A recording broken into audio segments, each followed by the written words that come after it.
Moving to a new home is one of life's biggest transitions, not just practically, but spiritually. In ancient teachings, especially in Buddhism and traditional Eastern beliefs, the act of changing one's residence is more than just transporting items from one place to another. It is a symbolic shift in karma, energy, and destiny. It represents the ending of one cycle and the beginning of another.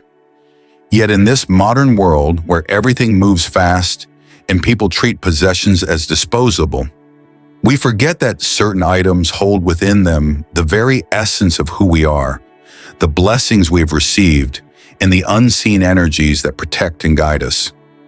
Imagine standing at the threshold of your new home. Your heart is pounding with a mix of excitement and exhaustion. Around you are boxes, tape, and the hum of change. It's a fresh start. But here's something few consider. In that rush to simplify, to clean, to toss out the old and welcome the new, what if you unknowingly throw away the very things that carry your blessings?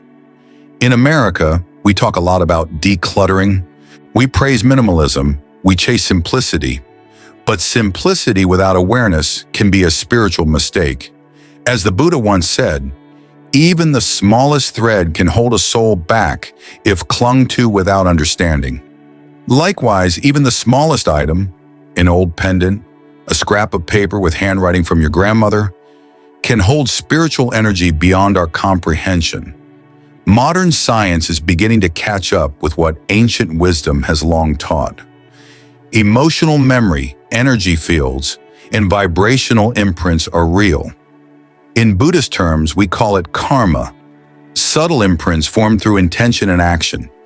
When you discard items, you're not just tossing physical objects. You may be discarding imprints of merit, protection, or guidance. I once met an elderly Vietnamese monk who shared a story from his youth. He had moved temples from a small village monastery to a larger urban center. In his excitement to embrace a new life, he left behind an old wooden mala, a prayer bead string that his teacher had blessed. He said, "I thought I no longer needed it, but I lost my center for years, not because of the object, but because I lost the mindfulness it represented."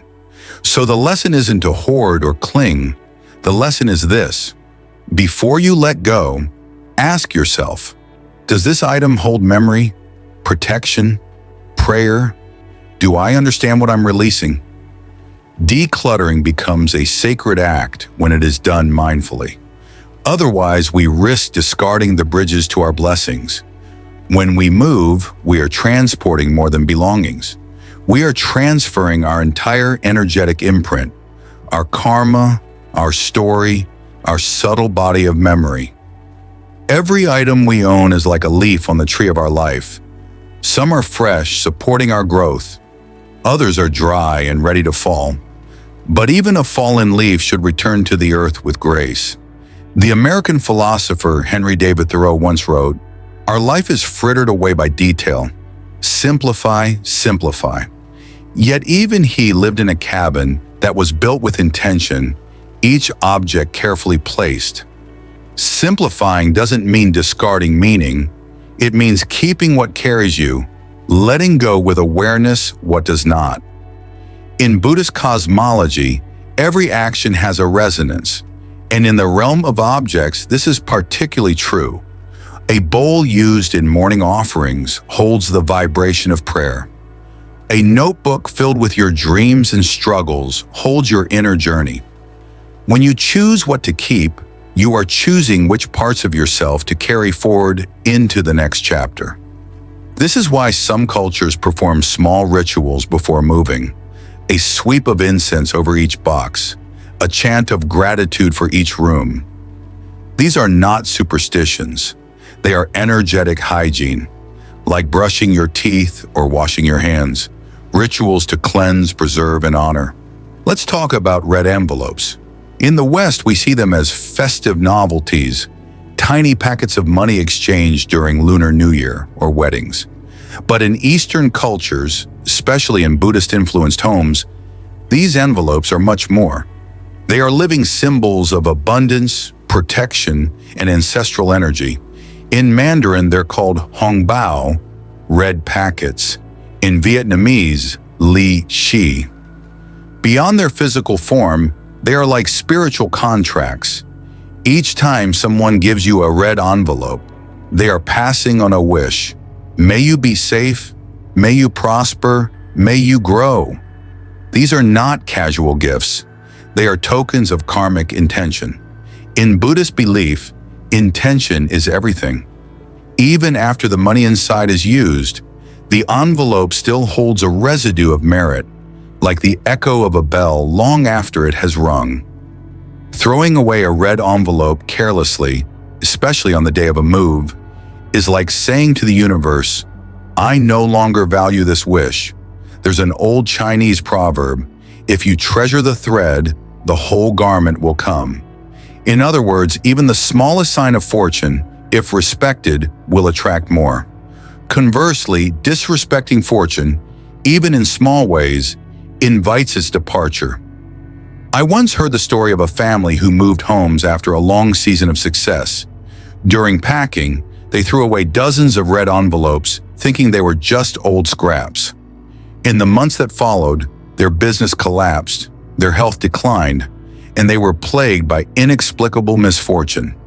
A monk they visited later told them, you left your blessings in the trash. They waited for you, but you never came back. Of course, not every red envelope must be saved forever, but on moving day, be mindful. If the envelope is intact, clean, and holds no bad memory, keep it. Place it in a drawer. Slip a coin or small bill inside. Treat it not as superstition, but as a ritual of gratitude. You're not hoarding, you're honoring. As the Buddha taught, a person of merit honors the seeds before the harvest. These red envelopes are seeds. How you treat them determines what you'll grow in your next home. Let your move be a conscious migration, not just of body, but of spirit. Keep what holds value. Bless what you release, and always walk into a new chapter with reverence for what has already been given. You see, the universe listens to intention. Moving into a new space while discarding items like these tells the cosmos, I no longer value the blessings I've received. And so the flow of new blessings halts. We've all heard stories.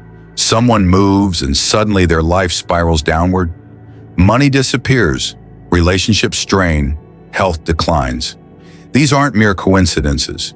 In Buddhist teaching, our surroundings mirror our internal state. If we begin this new journey by throwing away symbols of fortune, we create internal disorder and spiritual imbalance.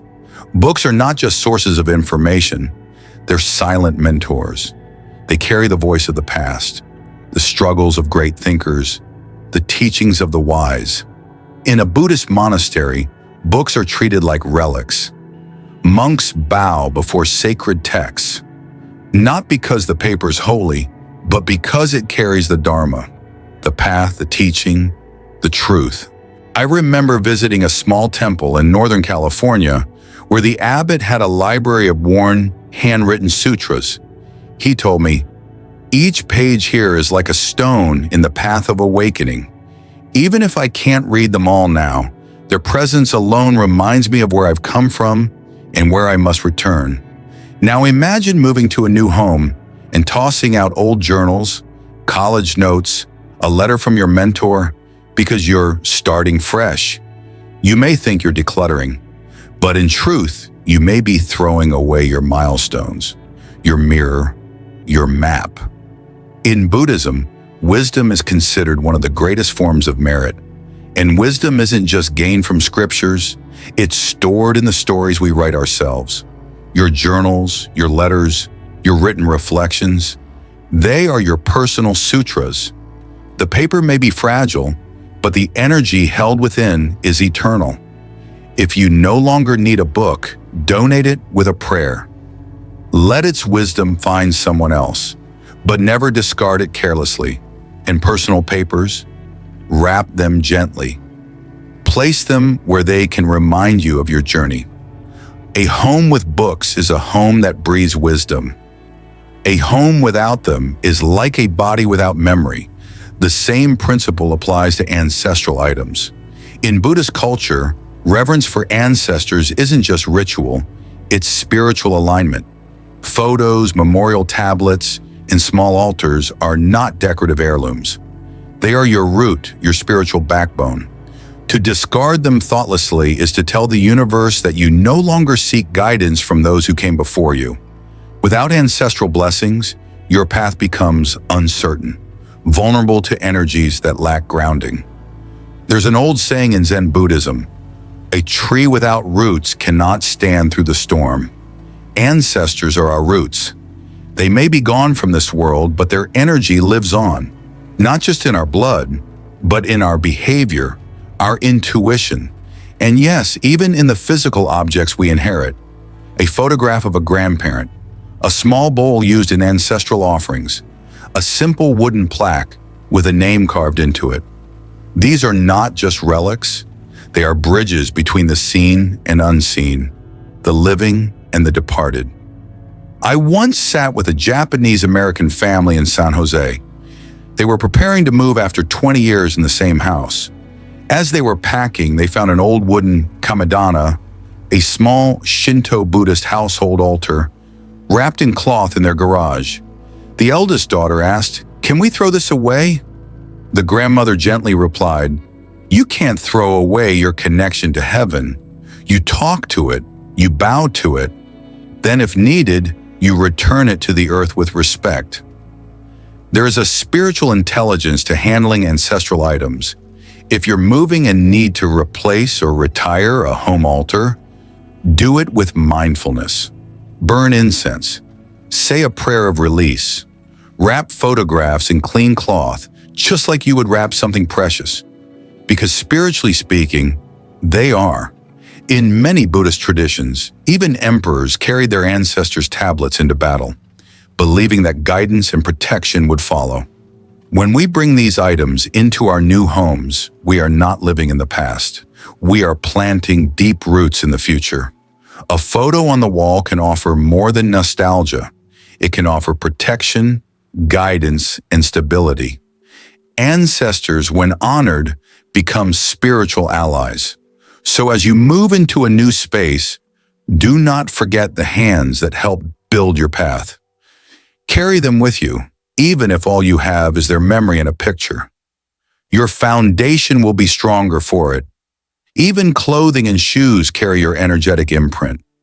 The garments you wore during joyful moments or during challenges you overcame have absorbed your emotions, strength, and resilience. Especially shoes. They represent your journey, the literal and symbolic path you've walked. Discarding them in a rushed attempt to start fresh often backfires. You may find yourself exhausted, directionless, or feeling strangely disconnected.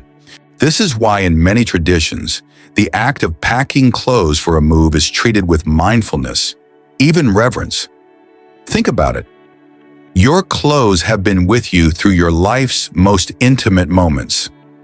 A coat you wrapped around your shoulders after receiving difficult news. A shirt you wore during an important job interview. Even a pair of old sneakers that carried you through nature walks when your soul needed healing. These items aren't just fabric and rubber. They're memory vessels. And when thrown out impulsively, you're not just discarding clothes. You're discarding part of your journey. In Buddhist monasteries, robes are folded with exactness, not because of appearance, but because the robe represents dignity, mindfulness, and discipline. Monks treat their garments with the same care they treat their own mind. It's a reminder that how we treat what we wear reflects how we carry ourselves. Shoes hold special symbolism. They represent movement, action, dharma in motion. In some cultures, throwing away shoes on a moving day is like throwing away the road that brought you this far. If a pair of shoes supported you through good times, don't rush to discard them. If they are still usable, clean them, thank them, and bring them with you.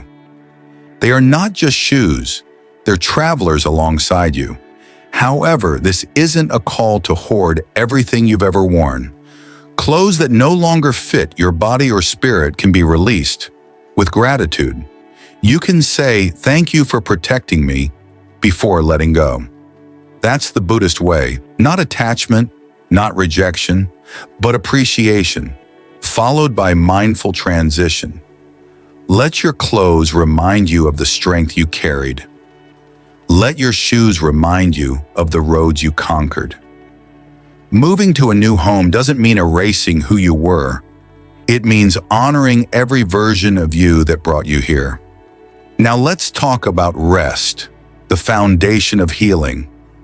Our pillows, mattresses, meditation cushions, and sleep mats may not seem important in the eyes of the world, but in Buddhist wisdom, anything that touches the body during moments of vulnerability carries immense energy. These are the silent companions of your fatigue, your dreams, your stillness.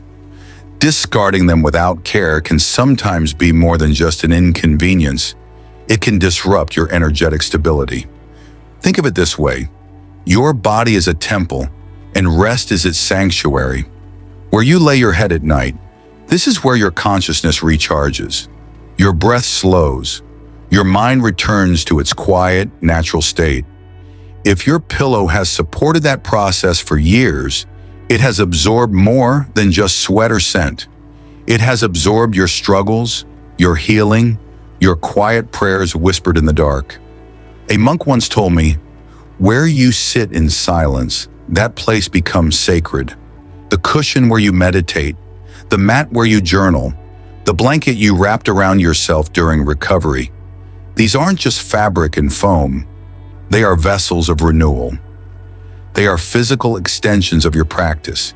And yet, in the rush of moving, many people toss these items out without a second thought. Perhaps the pillow looks worn. The mattress is heavy. The cushion has a tear. So we say, let's start over. But what we don't realize is, we're starting over without our sanctuary. We're arriving in a new space, but leaving our calm behind. If you truly need to replace these items, do so with intention. Don't just throw them away, clean them. Place them under sunlight. Offer a stick of incense beside them. Say, "Thank you for holding me." This is not superstition, it is spiritual closure. And if the item still serves you well, take it with you. You may find that its presence in a new space helps you settle faster, sleep deeper, and feel protected during the transition. Sleep in Buddhism is often compared to a minor death, the time when the ego dissolves, the body rests, and the spirit floats free. Would you discard the temple where this occurs without gratitude? Would you burn a bridge that led you back to peace each night? Rest is sacred. What supports your rest should be honored, carried forward, or released with mindfulness. That's the practice. That's the wisdom. So as you pack your boxes, remember, sometimes the things that look the most ordinary, the pillow, the cushion, the old blanket, are the very things that have held your soul intact. Now, there are also items that absolutely should be left behind. Not everything is worth carrying forward. Broken kitchenware, for example, is more than just physically useless. In spiritual symbolism, a chipped bowl or cracked pot reflects fragmentation in your life. In the kitchen, the heart of the home, damaged items interrupt the flow of nourishment, both physical and spiritual. Bringing them to your new space invites fractured energy and blocks abundance. Old, broken electronics that no longer serve a purpose are another culprit. They're not just clutter, they're dead energy. Devices are meant to connect, transmit, and energize. When they no longer do that, they symbolize communication breakdowns, stagnant energy, and confusion. These should be discarded respectfully, not stored in a dusty box just because maybe one day you'll fix them. Similarly, shoes that are overly worn out, broken clocks that no longer tick, and items that serve no purpose but are kept out of guilt or confusion, all of these are energy traps. In Buddhism, attachment is one of the roots of suffering. Holding on to meaningless items just in case or because you feel guilty reflects clinging. It crowds your space and clouds your path. Moving is an opportunity to release attachment and to let go consciously. A move is never just a move. It's a ritual, a rebirth, a quiet reckoning with who we are and what we choose to carry into the future. You see, it's not only about stuff, it's about identity. And when done with mindfulness, moving becomes a spiritual practice just as sacred as meditation or prayer. There's a beautiful story in the Buddhist Jataka tales about a prince who left behind his royal robes to wander the forest in simple cloth. It wasn't the fabric that mattered. It was the act of leaving, conscious, clear, and courageous. That's what moving can be, a stripping down, a declaration. I know what serves my soul, and I know what I must lay to rest.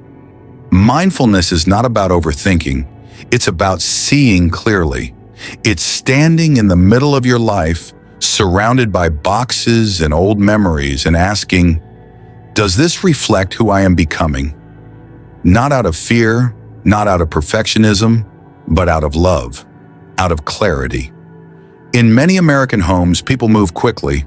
They hire trucks, pack overnight, and discard half their life in black garbage bags. But the tragedy is not the speed. It's the unconsciousness. When we rush, we miss the sacredness. And when we move without meaning, we bring chaos into new beginnings. In contrast, imagine a move where every object is touched with presence, where books are wrapped with gratitude, where shoes are cleaned as symbols of the path ahead, where altars are lit before being packed. In that kind of move, your home doesn't just change, your karma does too. One of the greatest Zen teachers, Thich Nhat Hanh, once said, "To be mindful is to be truly alive." What if your entire move became a meditation in action? Every decision, every box, every goodbye, an act of awakening? This is what makes a mindful move sacred. It's not about having the perfect home. It's about building a space that reflects your inner harmony. A place where the soul breathes freely. A place where blessings can land. If you've already moved and fear you might have thrown away something important, don't panic. In Buddhism, there's always the possibility of renewal. Start now by building new energy. Set up a small altar. Light incense. Express gratitude for what once served you. Invite the blessings back by living with intention. Place a red envelope with a small coin in your new space. Read a book that once inspired you. Hang an ancestor's photo with respect. These acts signal to the universe, I am aligned, I am ready, I am open to blessings. The essence of this teaching is simple. What we value values us back.